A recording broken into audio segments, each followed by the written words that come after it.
Hello, I am Daisy, your hostess, and in this video we continue on with the book titled Three Magic Words, The Key to Power, Peace, and Plenty by U.S. Andersen. Are those the three magic words? Power, peace, and plenty? Well, I believe there could be magic in power, and there could be magic in the state of acknowledging peace, and also there could be magic in recognizing that there is plenty all abounding around us. As we go through this book, I hope that you can garner a few golden nuggets. We covered chapter 1. It had so much good things in there. I hope that you can grab that chapter from my book playlist if you haven't done so. So if you're new to my channel, welcome. Glad you found us. And to our subscribers here, welcome back. In the first chapter, the author invited us to acknowledge that there is a lock inside each one of us, and he invited us to begin to undo those thoughts, those moments, those experiences in our life that we chose out of fear, out of ignorance, to create as anchors to hold us back. I also invite you to give yourself permission to unlock that door and acknowledge the silent dweller within you, that pureness that is you, the great I am.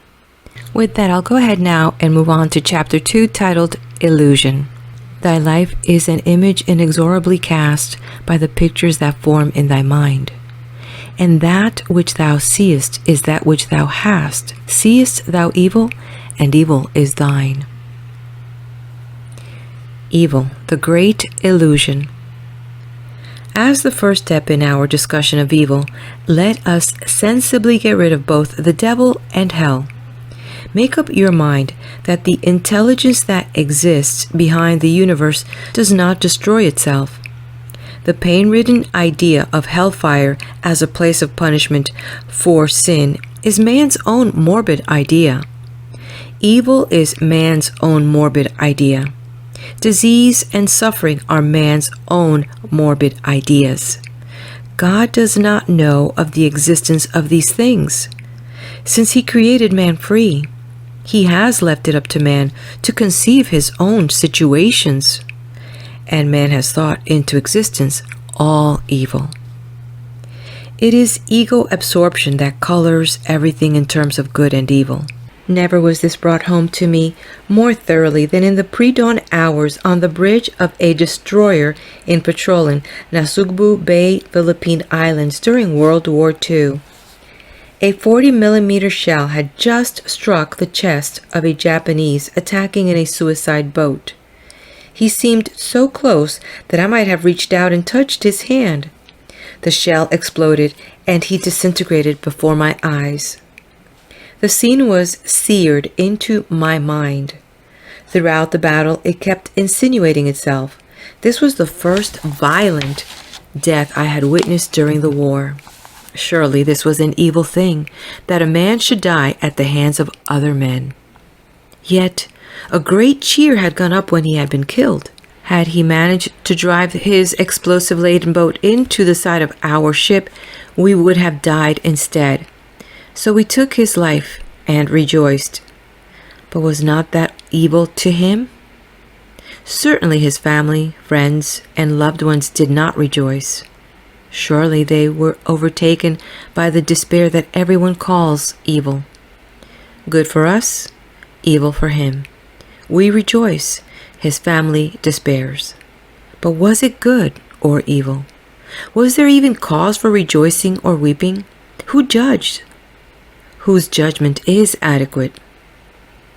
As we skirted the coast of Samar next night, I stood on the fantail of the ship and watched the wake spreading on the sea like a path of frost in the moonlight. Some of the night and the stillness seemed drawn into me. Then the word came. Viewpoint. I felt the joy of discovery. It was only the viewpoint of the absorbed and limited ego that caused the appearance of evil. Evil was partial knowledge. To God, in whom was all knowledge, evil was non-existent. And what I had witnessed in the death of the attacking Japanese had been simply the resolution of forces by which God was evolving truth through man. There was no victor, no vanquished, no evil. All was God moving toward manifestation of His perfection. With new insight, I recall the words of Khalil Gibran, quote, "Only then shall we know that the erect and the fallen are but one man standing in twilight between the night of his pygmy self and the day of his God self." Evil is the great illusion of all mankind. Religious thought of all ages has seldom offered more than a stumbling solution to this enigma, for nearly all religions offer a kindly and loving God who yet has created evil and is tempting man with it.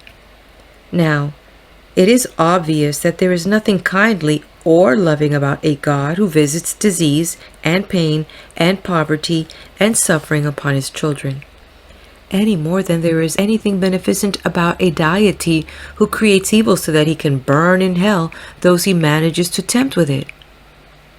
The very plain fact is manifest. If God is a God of love, He did not create evil. And so with the entire hideous conception of the devil and hell, if God created the devil and hell, He would have to know that He was going to send some of His children there, and it even follows that He would have a pretty good idea who they would be. So that would give us a God who created the temptation, who created persons unable to resist it, and who pre-condemned them to an eternal residence in the furnaces of Satan. It is ridiculous, of course. Yet, the extremely important point is this. As far as man's earthly life is concerned, if he believes in evil, he experiences evil. If he believes in disease, he experiences disease.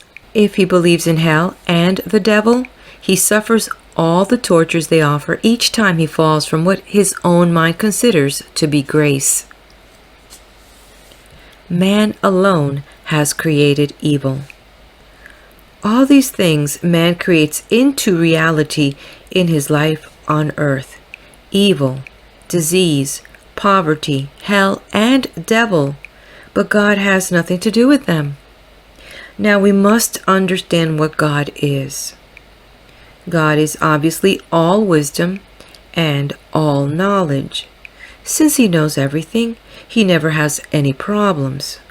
There are never questions to answer nor goals to be achieved. There is never knowledge to be gained nor experience to be had. Everything to God is apparent. Each movement to God is automatically creation. Somehow, mankind has insisted upon devising a God with a whole set of moral attributes.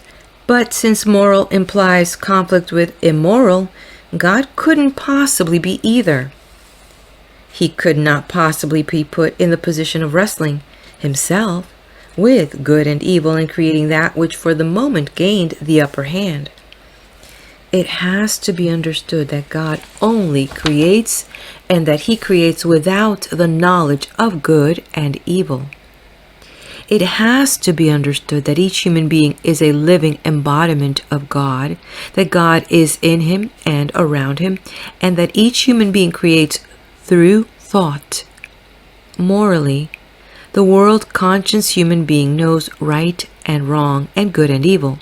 Therefore, he creates them. He creates them by his own thought. He, we, all of us, not God. For the act of creation in this life is accomplished by the conscious mind acting on the subconscious mind, and the universal subconscious mind is the mind of God. Mankind will never be able to accept an all-loving and just God who created evil. Mankind has never been able to reconcile such a God with the patent fact that disease and suffering fall like rain on the just and unjust. The thinking mind is emotionally torn to bits even dwelling on such an idea. But we needn't think of it further, for it can be proven that disease and suffering and evil of every kind are created by man and man alone. The spiritual law of cause and effect. The startling but very apparent fact is that we do not obtain to the good of life by being moral or righteous alone, but we obtain good by creating good by the power of our faith and thought. As ye sow, so shall ye reap, is one of the world's most veiled and misunderstood sayings. For centuries, religious belief has held that Jesus meant that the moral, ethical, and lawful misconduct of a man would be punished in the hereafter. Nothing could be farther from the truth. This saying speaks only of the spiritual law of cause and effect. A seed sown in the garden of the mind shall reap the blossom thereof. For the subconscious mind is a garden, and like the garden of earth that knows only to cause things to grow, the garden of the subconscious mind knows only to create reality from the seed of thought. Whether this thought is moral or immoral, ethical or unethical, has nothing whatever to do with the inexorable process involved. For the seed, having been planted, must grow, and grow it will, into physical fact, unless the seed itself is uprooted and another planted in its stead. Freedom, the essence of mankind. Since we have likened mental processes to religious ones, and since we have said that God is the subconscious mind and that the subconscious mind, or God, does not recognize the difference between good and evil, there will be those among you who will be quick to assume that a God who does not know the suffering and pain and disease and war and disaster are attacking his flock is little better than a God who purposely looses the forces upon them. Do not forget for an instant of a day in your life that you are free. That freedom is the most miraculous part of your existence. That freedom has allowed you to establish exactly what you are today and will allow you to establish exactly what you will be tomorrow. That freedom must allow you to obtain what to you is evil as well as good. Otherwise, it would not be complete freedom. The very essence of man's existence is a determination of what constitutes good and what constitutes evil, and the subsequent choice of the good. For the good makes for progress, and the evil retards progress, and the purpose of all mankind is progression and creation. Only by creating both good and evil can mankind judge the good and the road of progress. Even as you have nerves in your fingers so that when you touch a hot stove, the pain keeps you from burning your hand off, so the pain physically, circumstantially, and emotionally of all evil is designed to keep you on the path of progress. God did not create the evil. He simply endowed you with the prime function to create, and he allowed you to create what you will. He endowed you with the instinct of survival and progress so that when you create something contrary to your own good, the lesson should keep you from creating it again. But God made man only to create through thought. Beyond that, each man chooses his own road. Morality and spiritual law. It is a common misunderstanding that morality and ethics are at all times synonymous with good. Morality and ethics are man's conceptions of what is good, though they are constantly changing. But the irrefutable fact is that success and achievement and health and vigor are not directly the result of morality and righteousness. If they were, there would never be a maiden stricken by disease, there would never be a newborn babe with a crippled body, there would never be a poverty-stricken saint, nor a righteous failure. And the truth is that the world is full of all these. So often you hear it said, "I can't understand why all this bad luck has overtaken me. I've never done anything to deserve it." Or someone will remark with horror, "I work and yet everything I do seems to fail." Or again, I try so hard to do the right thing, and yet God always seems to be punishing me. Get those thoughts out of your mind. Bad luck doesn't overtake you. You create it. Success isn't the result of hard work. It's the result of right thinking. God doesn't punish you. You punish yourself. Put the seed of failure in the subconscious mind, and it will develop failure for you. Put the seed of disease in the subconscious mind, and it will develop disease for you. Put the seed of loneliness in the subconscious mind, and it will develop loneliness for you. Put the seed of unhappiness in the subconscious mind, and it will develop unhappiness for you. Evil, the tragic illusion. The importance of your neighbor. There is but one universal mind in which we all live and move and have our beings. There are billions of conscious minds thinking into the universal subconscious mind, creating a physical reality with each thought that is sped with complete belief. This universal mind is reactive, creative, and it can create for your neighbor what you think into it for him. Now consider that very carefully. The universal subconscious mind tends to create for your neighbor what you think into it for him. And it tends to create for you what your neighbor thinks into it for you. Is it any wonder that the second most important commandment of Jesus was, "Love thy neighbor as thyself"? For even as your neighbor regards you, so shall it tend to be done to you. Now, of course, you may be thinking of success, and your neighbor may be thinking of failure for you. And you may be successful, but only because the subconscious mind always acts. It always acts, and it acts on that thought behind which there is the most belief. Perhaps you haven't fully absorbed the idea of there being only one mind, one universal subconscious mind which we all use. May we point out to you the existence of thought transference, a phenomenon which can't be explained on any other premise than our all existing in the same ether or intelligence or mind. May we point out to you the existence of mental healing, done without any overt contact with the person being healed? May we point out to you intuition or insight, which enables a person to have the answer to a problem even though he has never figured it out. Even the infamous voodoo rites are not altogether superstition.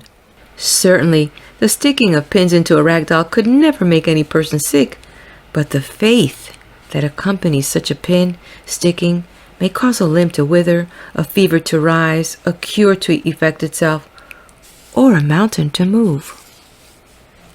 See no evil. Thought into the great creative universal subconscious mind plus faith can equal only one thing, and that is physical reality. It matters not whether the thought is good or evil. If the faith is there, it will manifest, for that is the law. Thought plus faith creates.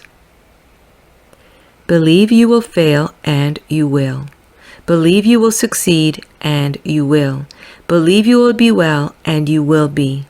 Believe you will be sick, and you will be. Believe you are unloved, and you are. Believe you are unattractive, and you are.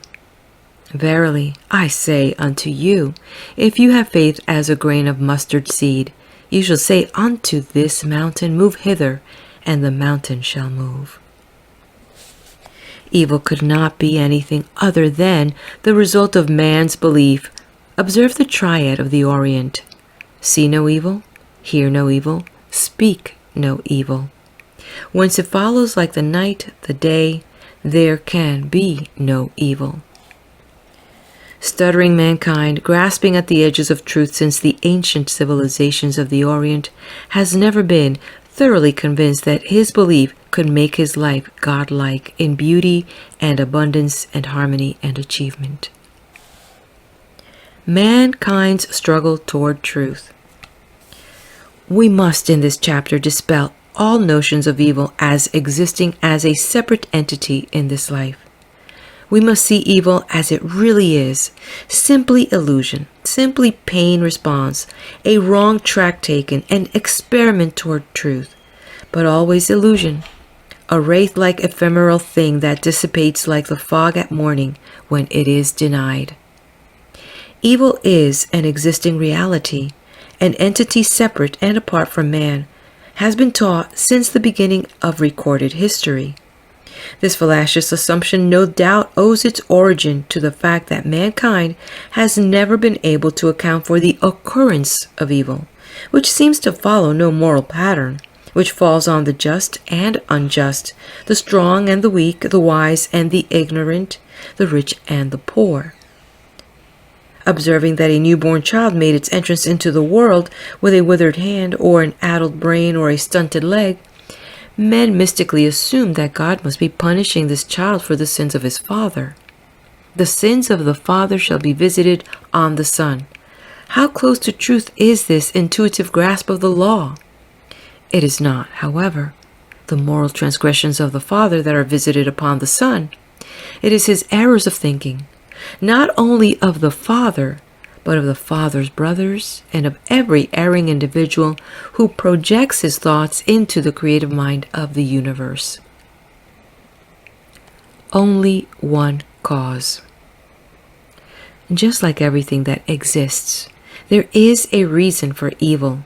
And just like everything that exists, there is a reason for the deformity of the newborn babe. Genetics may offer its cellular theses that a defective chromosome in the egg or the sperm has blighted this young life, and indeed it will be difficult to dispute that such a physical occurrence did actually take place. But why? That is what we are concerned with here.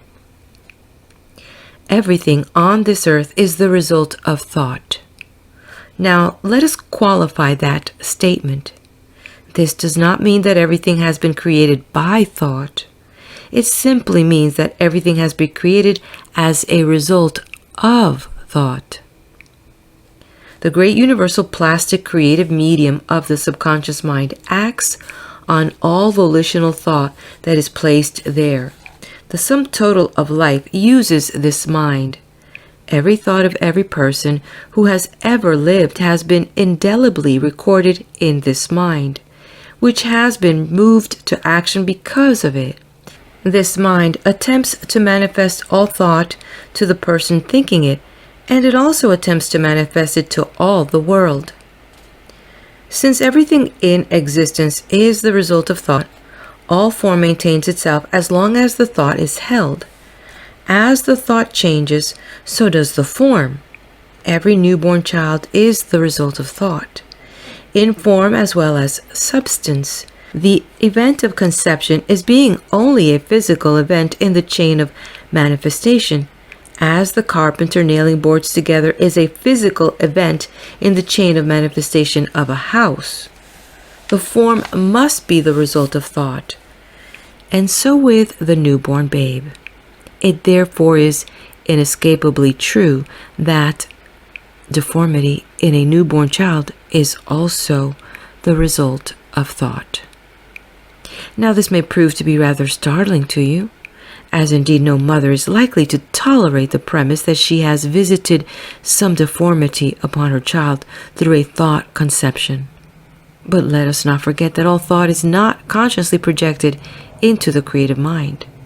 A very great portion is projected by our buried pain remembrances, the insidious prompters of the subconscious mind.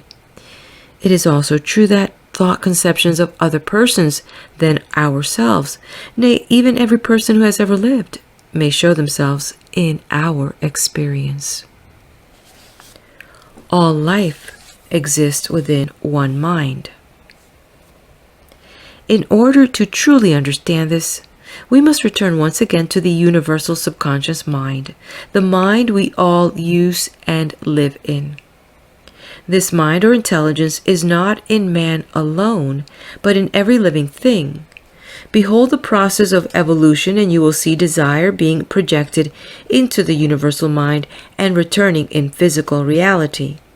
The fish experiences land and desires to walk and becomes a reptile. The reptile experiences air and desires to fly and becomes a bird.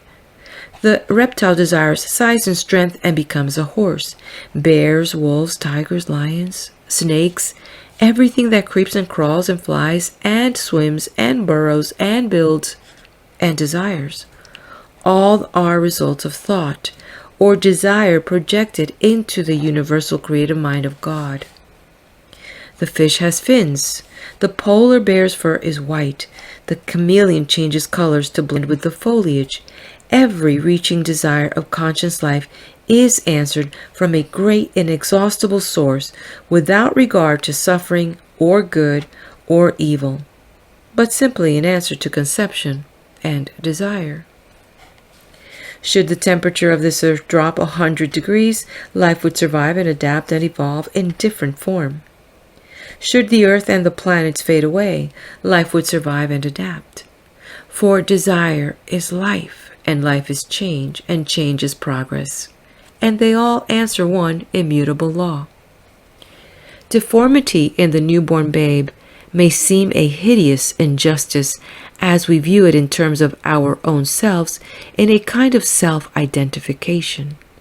Yet the distant future may hold a day when mankind in physical form will not need arms or even legs, or may occupy a form that today would be regarded with horror by everyone.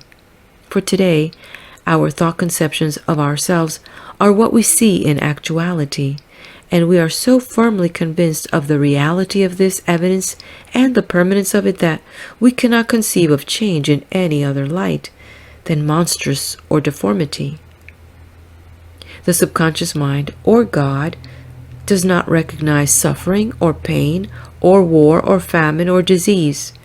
It recognizes only conception and desire, or thought and emotion, and it recognizes them only one way, by creating them into actuality. Thought and faith, sole responsibilities. There are only two things you can do for yourself. One is conception, and the other is conviction. All the work of creation rests with another than you. For no man is responsible for anything in this life except his thought and his belief.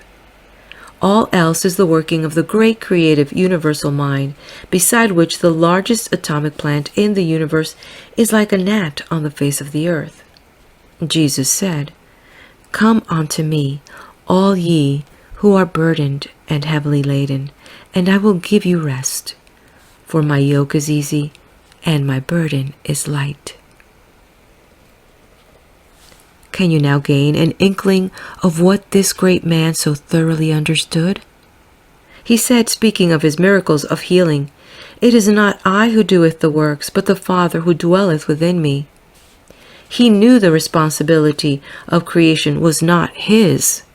He knew power far greater than he would resolve into actuality any thought which he was convinced of. He did not stand at Lazarus' grave and restore Lazarus to life by a process of effort. He knew that Lazarus would rise. Beyond that, the responsibility was no longer his. There can be little doubt but what the same power that responded to Jesus and restored Lazarus to life would, if approached with the same conviction, cause Lazarus to die. This power manifests evil as well as good, for it does not differentiate between the two. It simply creates according to image and conviction. Thus, with all evil, God sendeth his rain on the just and unjust alike. For evil befalls the righteous and the unrighteous, but it cannot visit him who sees and is convinced of nothing but good. Truth and error. The experience of evil and the selection of good is the path mankind must follow. Like everything else, this also has a reason. Good is truth. Evil is error. The experience of error and the selection of truth are progress. When man knows all truth, man will be God, for he will have arrived at the same position as God, and there no longer will be problems or searchings, for everything will be known and apparent. Perhaps we, in our lifetimes, are now to approach this infinity. It seems at least like a gargantuan undertaking with our little knowledge and our little faith to presume to banish evil from our experience within the comparatively few short years allotted to us here on earth. But this much is a certainty. If we know that evil proceeds from thought just as good proceeds from thought, we can establish eternal sentinel on our minds to guide our thoughts in the paths of good and progress. For even the ultimate is not impossible of attainment this very moment, could we but have the faith and have the image. Since good is truth and evil is error, it is then apparent that evil is illusion. Evil is a wrong road, a mistake, a pain experience, simply a search on the road toward truth. And since it is not truth, it is error. And since it is error, it is illusion. Being illusion, evil dissipates with consummate ease. It is replaced by good with almost miraculous speed. Good can only be replaced by evil when the conception of good is very weak and the conception of evil is very strong. For truth does not lightly yield to error, while error has a few defenses against the illumination of truth.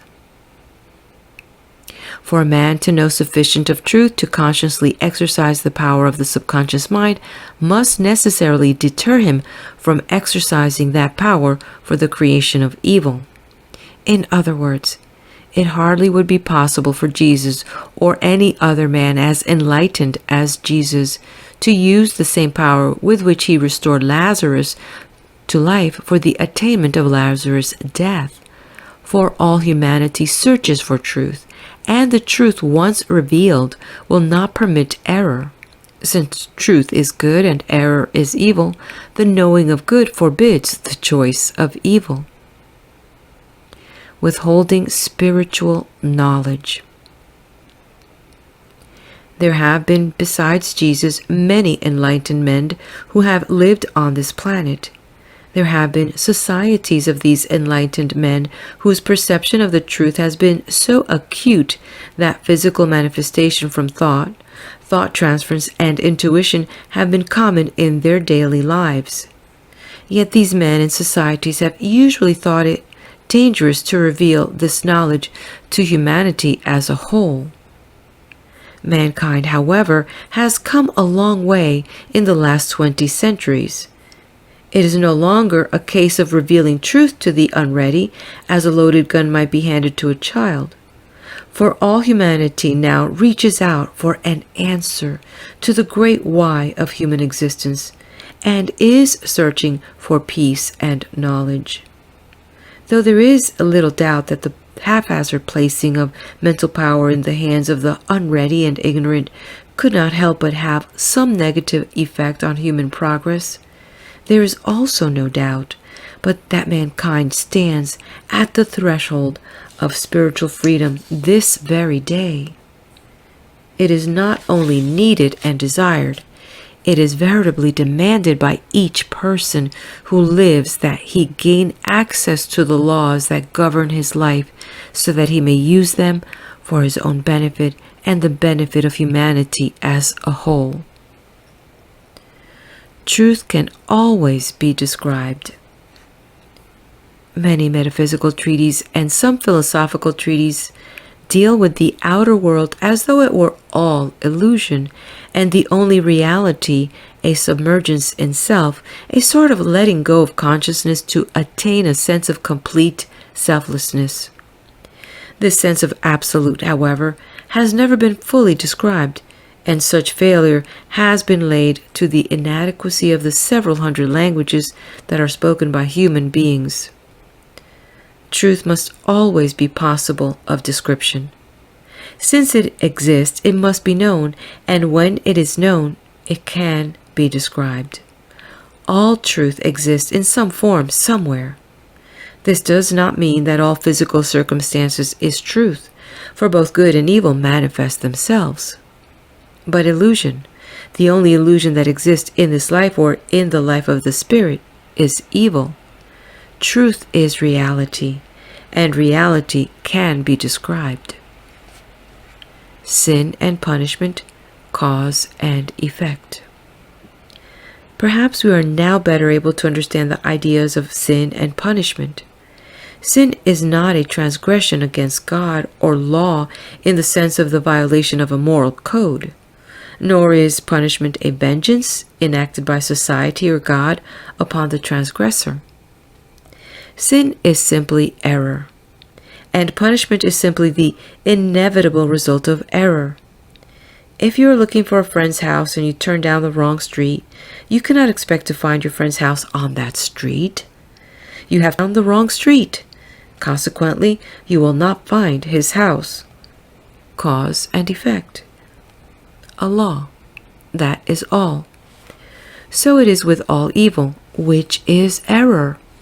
That which you think, good or evil, will inevitably develop in your experience. If it is evil, it is error, and if it is error, the effect upon you must be evil. When you know that God is perfect, you will understand that God cannot err. And since evil is only error, God could not possibly be responsible for it. So evil is error and is illusion and is created by man in his search for truth, by his thought conceptions being projected into the universal creative mind or subconscious mind. From the experience of evil, man chooses truth. In other words, he progresses by a system of trial and error. Each error carries with it its own consequences, since we are dealing with a law of cause and effect. Therefore, the consequences of error are born on this earth. They are not born in a hereafter. Each soul, returning into the subconscious mind from which it came, returns without moral stigma, without judgment of any kind, without praise or blame, without reward or punishment. For we all are branches on one great tree, which neither chastises itself nor destroys itself, but is simply contemplative and creative. Followers of certain religions which feature purgatory and damnation will now raise the point. Well, if the pure and sinful are judged alike in the hereafter, what is the point of being good in our earthly lives? It seems highly objectionable to be restrained from the committing of evil simply because you wish to be rewarded with a harp in a nice pool place rather than a pitchfork where it is very warm. For this illusory promise of reward and punishment in the hereafter is a pale ghost alongside man's creative search for truth. You don't have to wait nearly so long as the doomsday to gain your punishment for evil. Steal your neighbor's purse and discover how soon your own is stolen from you. Kill your neighbor and discover how soon your own life is forfeit. That which you send out returns to you in this life, this now, this most important time that ever was, and it returns much sooner than you think. Do not suffer remorse. Remember this. Remorsefulness is a sin against yourself. As a human being, you will make mistakes in arriving at truth. Do not allow remorse to become a prompter. Be joyful that error has disclosed truth. The tragic picture of man dragging through life, chastising himself for every mistake, making discouragement and shame his bedfellows, and even frightening himself into immobility through a hideous vision of punishment in hell, is the source and cause of every prompter of the subconscious mind. To err is human, evil is human, but evil is illusion, nothing more. It dissipates in front of good almost magically, and every error in your life is for the purpose of revealing truth to you and not to stultify your divinity in shame and remorse and fear. There will be evil in the world until man completes his progress to a oneness with God. For there will be error until all truth is known. You will make mistakes. You cannot live and not make mistakes. But this you can do. You can suffer the consequence of each mistake only once, and no more. Let us face this very simple problem with the courage with which we are all naturally endowed. Let us not be afraid of making a mistake or of suffering the consequence if the mistake is made. If you have a desire, let it manifest. Don't keep telling the subconscious mind, do, don't, until, weary of moving back and forth, it lays the weight of its indecision on your shoulders with a burden no one in the world could bear. Say either do or don't. One or the other, for the subconscious mind is a vast army at your command, but it needs a clear-cut, authoritative decision. What results then must be either truth or error. If it is truth, your whole life will be immediately bettered. If it is error, you will suffer a temporary punishment, a setback, but from the knowledge of truth thus gained, you have progressed. For this temporary setback, like the error that caused it, is simply illusion, and it actually progresses toward the realization of truth. Find a man who has suffered a score of defeats, and you will find a great soul. He may know more of truth than the man who has won a half-dozen victories. The man with the half-dozen victories knows a half-dozen truths, while the man with a score of defeats may know 20 truths. Dare to be convinced. You must allow the subconscious mind to create your desires into actuality. If you desire money, let it be an assurance, a conviction that the law must resolve. Then without doubt, the money will be yours. This, of course, does not mean that the attaining of the money is necessarily good. It may be, on the other hand, that the consequence of your having the money fills you with vanity and lust for power that lead you into isolation and worry and the automatic attraction of the destroyers of your happiness. Now, this is by no means axiomatic. A great many people have attained wealth, prospered with it, done a great deal of good with it, and have been far better off through having it. Yet there have been just as many people to whom the attainment of money has meant the dissolution of family, the destruction of health, and the complete disappearance of enjoyment of life and peace of mind. But if you want money, don't vacillate about it. Don't on the one hand complain that you do not have enough, and on the other say that you don't care to have a lot. Seesaw goes the subconscious mind, and exactly nothing happens. You must dare to be convinced on whatever it is that shapes up as a problem to you. Dare to make a decision, take a side, be convinced, let that decision manifest itself in actuality, then shirk neither from the reward nor the punishment. For if you err, there is no one, nothing that will hold you to account except the law of cause and effect, a strictly impersonal operating law. And once the consequences of the error has come upon you, you need have no fear that any others will be visited, unless you create them yourself. For if you carry from some error shame and remorse and chastisement, these must act on the subconscious mind to create themselves in reality. One bright day, a young man starts out to open a business. At first, things progress favorably, but in final consequence of wrong thinking, his business goes bankrupt. Wrong conception, or error, carries only one consequence. And the day this young man's business goes bankrupt, that consequence is brought home to him. But now is when he may make the greatest error of all. If he takes stock of what he has learned, discovers and recounts the errors in his thought, arrives at truth through examination of his error, then boldly strikes out once again, he is using the great powers of the universe as they must be used, and success will surely come to him. But if his error builds shame and remorse and self-pity, he will suffer added consequences as long as he carries these illusions with him, for they will continue to develop in his life as long as he thinks them into the subconscious mind. Man makes circumstance. Now it must be thoroughly understood that we are not denying the existence of evil. We are simply denying the reality of evil, naming it illusion as it surely is. No great man or woman has ever lived who has not risen above circumstance, literally denying the reality of lack, limitation, illness, poverty, and inferiority. If you allow yourself to be a product of circumstance, then each encounter you make with evil will convince you of the reality of evil, and further evil will be created in your experience. Moreover, you will make despair and fear and unhappiness your constant companions. Don't think for a single minute that circumstance makes the man. Man makes the circumstance. Through the great law of attraction, all things come to him who believe in them. And every circumstance of your life inevitably has been attracted to you by your own beliefs. You are literally a product of your own thought.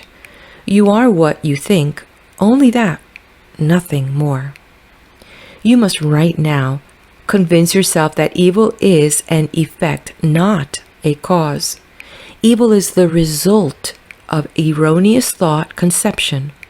Erroneous thought conception is the cause of evil.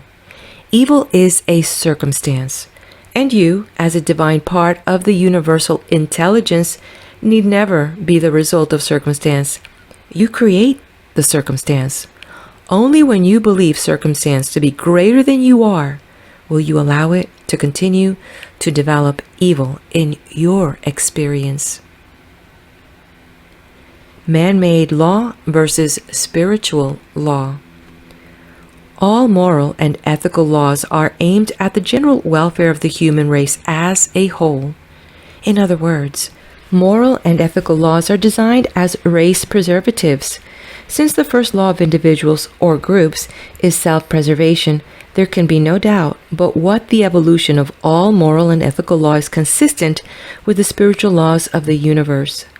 This, of course, does not mean that moral and ethical laws shall not err, nor that they shall not, on occasion, promote evil, for all form, and made man laws are no more than form, is but a temporal manifestation of thought and must change as thought changes. Consequently, we have the great evolution of human society from tribes of warring nomads to our gigantic cultures of today, where we dwell in relative peace with the main aim creation rather than destruction.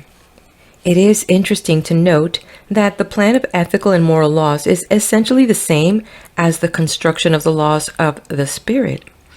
They are both designed as true law, simply cause and effect. Break a law of society and society will punish you for the transgression by imprisonment, by ostracism, by financial penalty, by retracting certain rights within the group. Whatever evil circumstance the individual creates in his breaking of the law attempts to visit on him in return.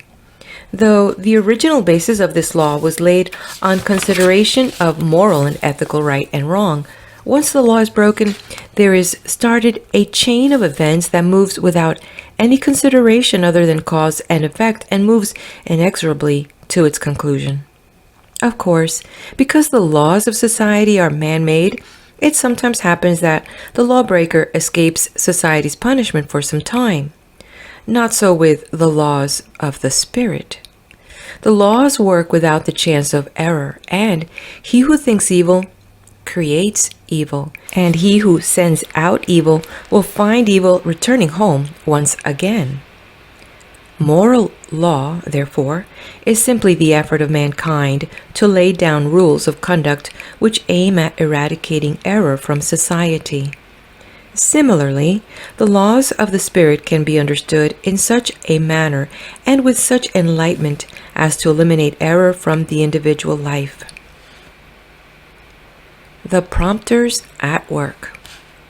It is strange how often we recognize right from wrong and how often we follow in the path of the wrong, almost as if we desired evil.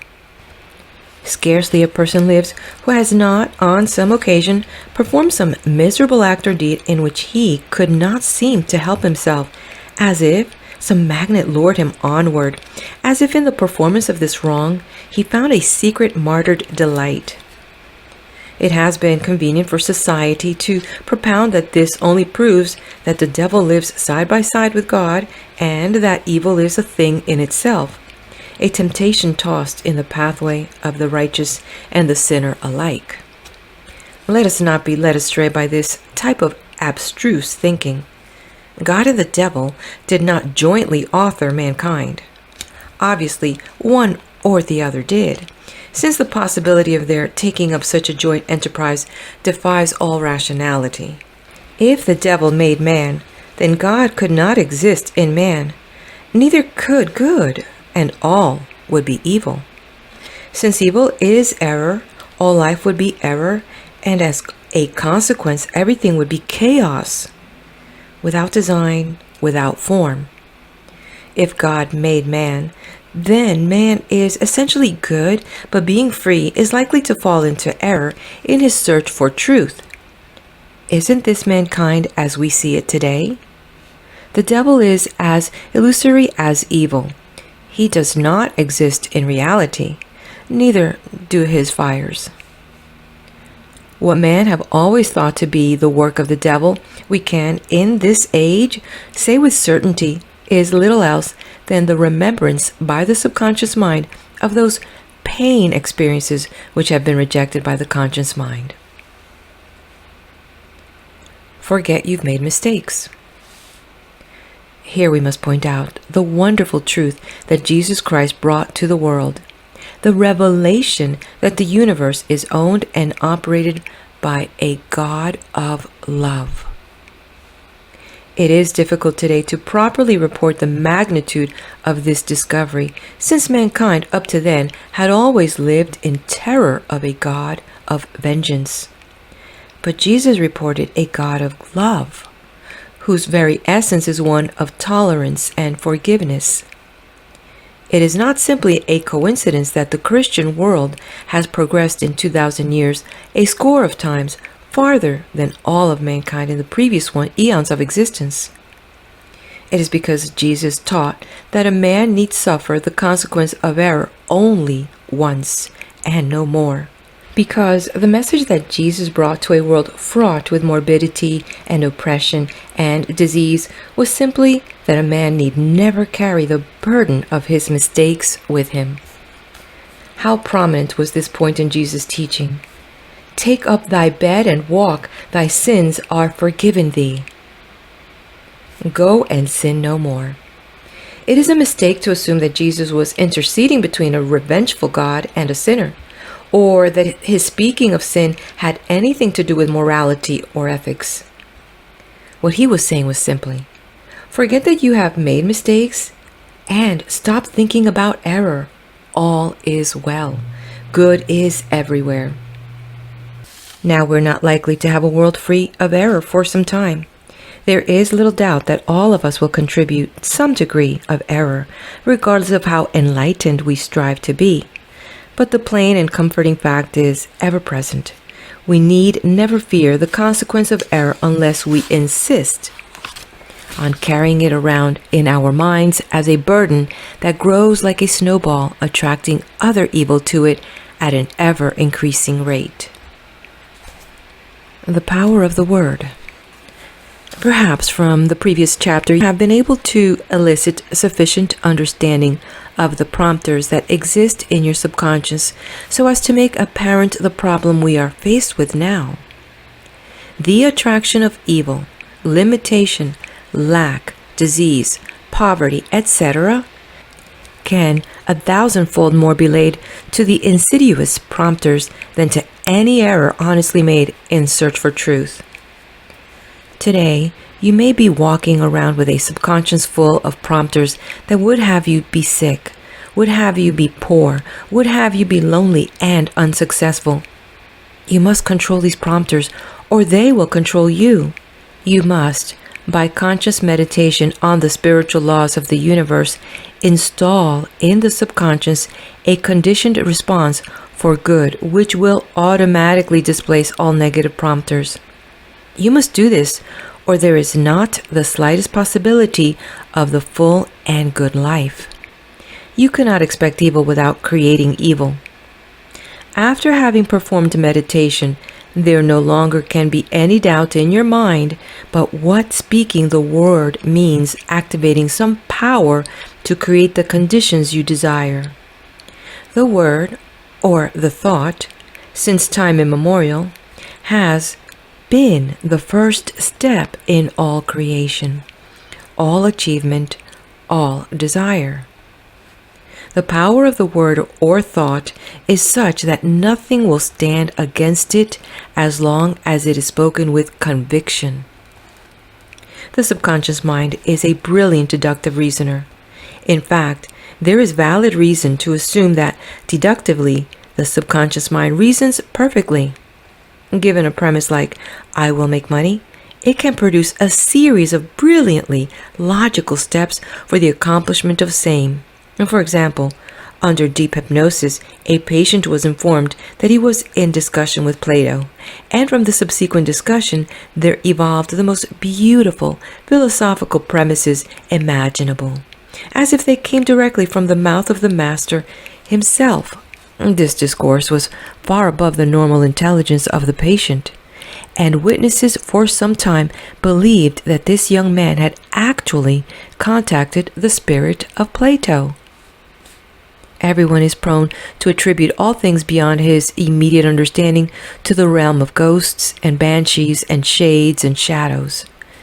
But let there be no doubt, the subconscious mind has as its resources all the knowledge and wisdom there is, and all occultism is simply the use of the mind in which we all live and move and have our beings.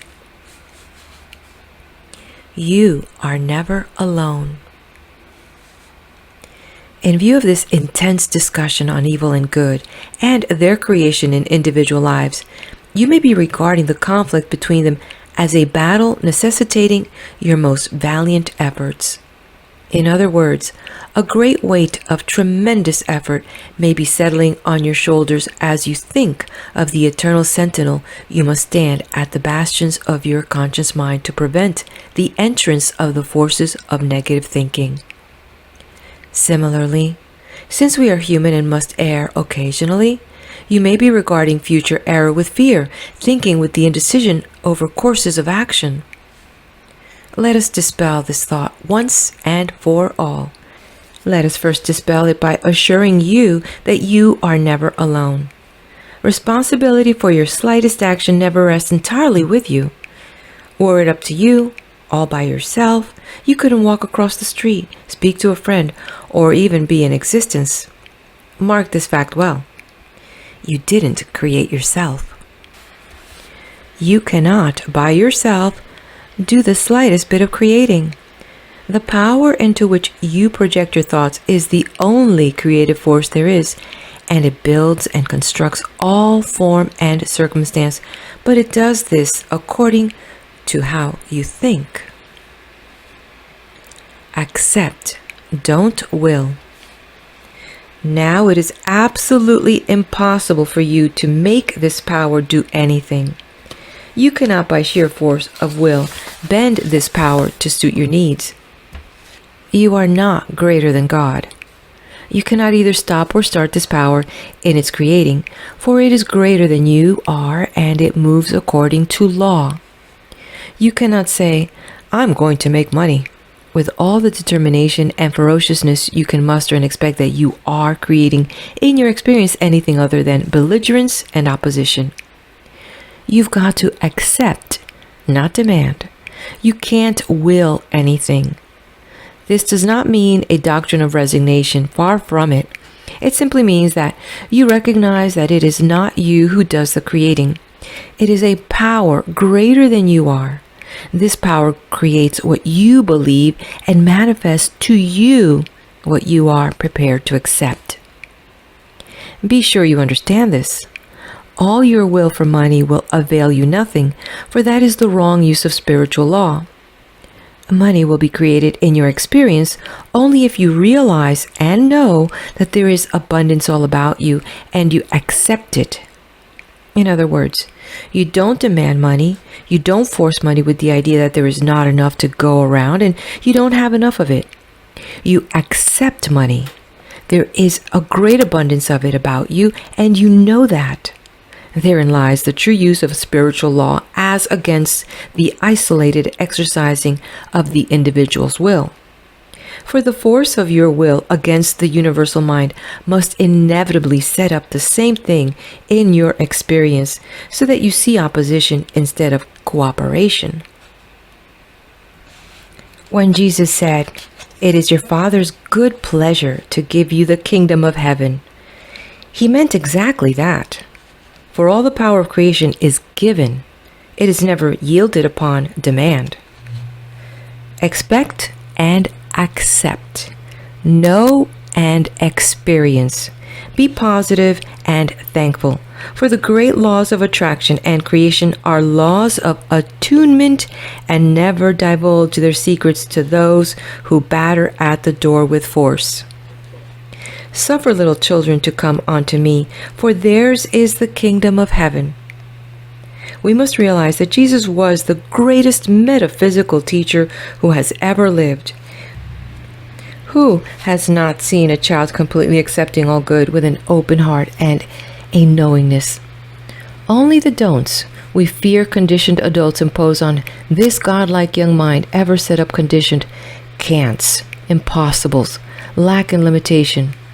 For the child accepts all good as a natural course of events, depends completely on all good being directed to it simply because of its desire.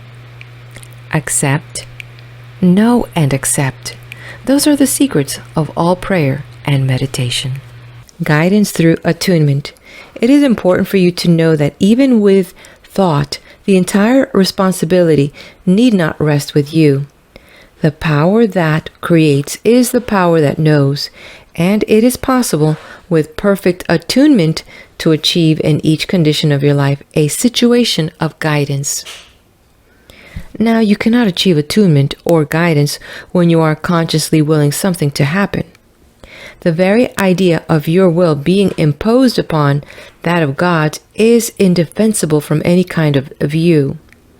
When you have completely accepted the power greater than you are, when you know it will create in your experience that which you believe, you will also find that it also will provide you with answers to your questions. You must do this by letting go of your problem. Once the basic elements of the problem are clearly defined in your conscious mind, and once your general objective is clearly defined in your conscious mind, let go. Forget the problem altogether. One morning, while you are going about your daily task, you will find the answer.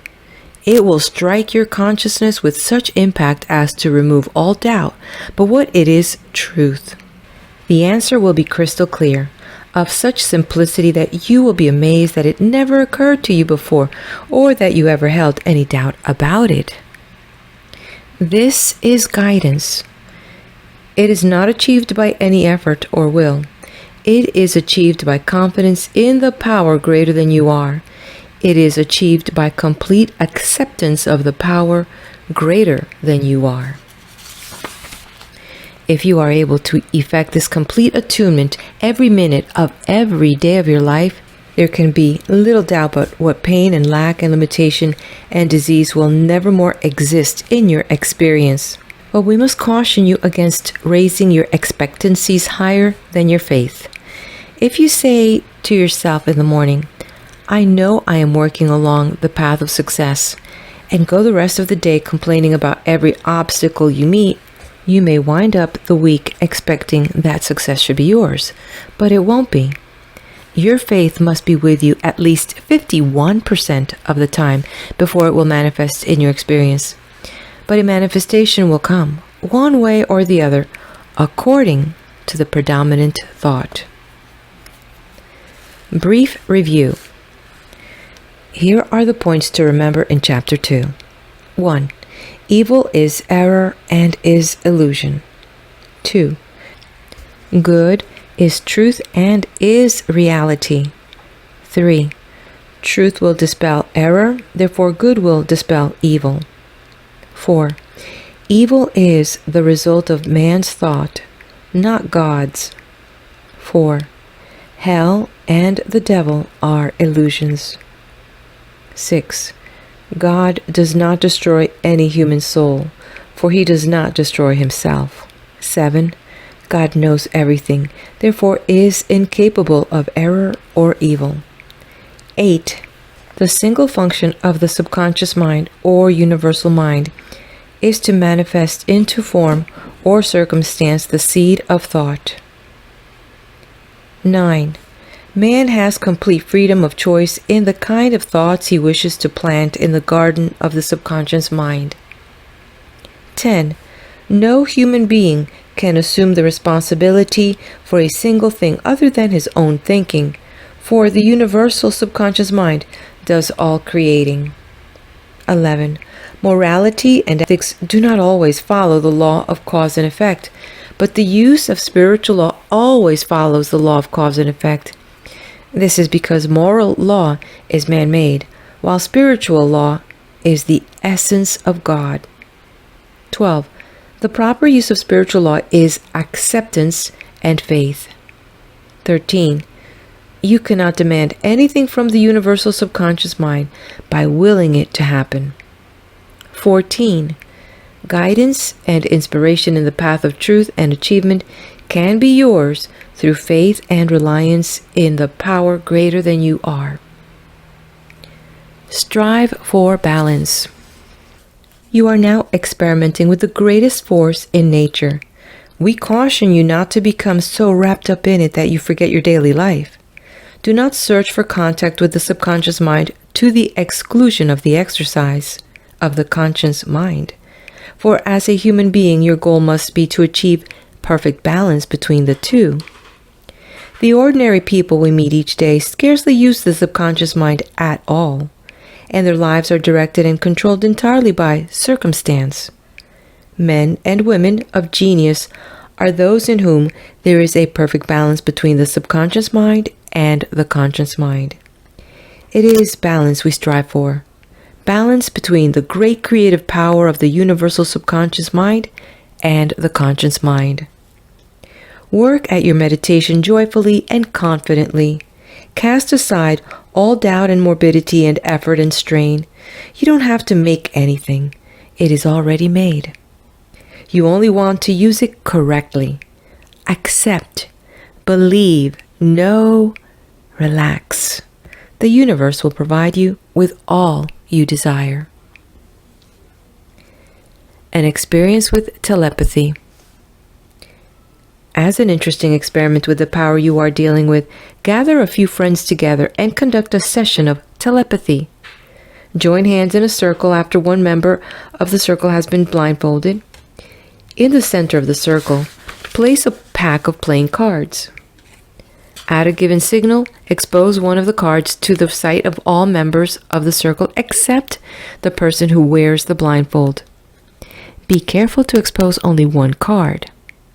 Have all members of the circle concentrate on the exposed card and instruct the blindfolded person to report the card uppermost in his mind as soon as he has a clear picture of it. Let every member of the circle wear the blindfold in turn. Your results won't be perfect, but will prove to you beyond any doubt that there is a mind or ether or medium in which we all live and move and have our beings, and through which we may contact each other through nothing but thought.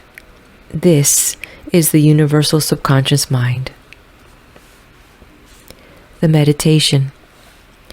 Our meditation following this chapter is aimed at dispelling illusion or evil.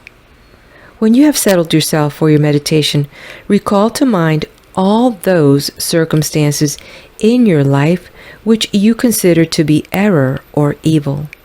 Say to yourself that they are simply illusion and do not exist in reality.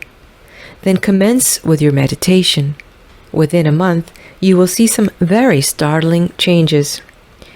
In later chapters, we shall become more and more specific with our meditations, until one by one we have laid each ghost and demon that springs from the buried prompters in your subconscious. until your life opens to unlimited horizons and great adventure, until you see the universe as it really is, designed specifically for you. Know, accept, believe, keep faith. There are more things in this world than you have ever dreamed. Recommended reading: Creative Mind by Ernest Holmes, published by Robert M. McBride and Company. Second meditation. I know that I am one with the universal mind. I know this mind is perfect, and I may rely upon it for complete guidance in all of my daily affairs. This universal mind, this great subconscious mind, this mind of God knows no evil or limitation or lack. It simply creates in my experience that which I believe and accept. Therefore, I deny all evil and all error. When my eyes and my senses are deluded with the apparent circumstance of evil, I turn away, lifting my thoughts to the perfection and abundance and love of all the universe. I know that God does not create evil, and I know that by using the power of God, I am able to deny evil, which is only illusion, simply error, and will not stand before truth. For the great reality is good, which is always attempting to manifest itself. I know that error or evil is the result of my own thought, is the result of error on my part, is the result of isolating myself from the power of the universal mind. I know that the universal mind is constantly creating in my experience that which I think, and if evil is manifested, it has come from my own thought, and my own thought may as quickly deny it. I do not will anything to happen, for I am not bigger than God. I simply understand that the law of creation is bigger than I am, and that I cannot help my thoughts and beliefs from becoming real in my experience.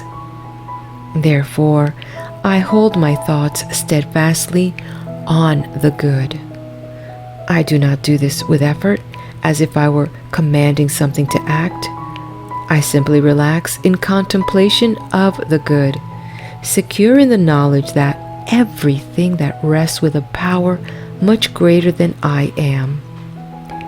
I trust this power. I have complete faith and confidence in this power. I rely upon this power for guidance in all my daily affairs. I refuse to accept evil, and evil is gone. I accept good, and the supply and love of the universe are mine. End of chapter 2. All right, my dear one, if you haven't done so, if you know that someone needs this chapter, please share it with them. Subscribe to the channel and hit that like button on your way out. Head over to the next video where I will be there with the next chapter titled Mind.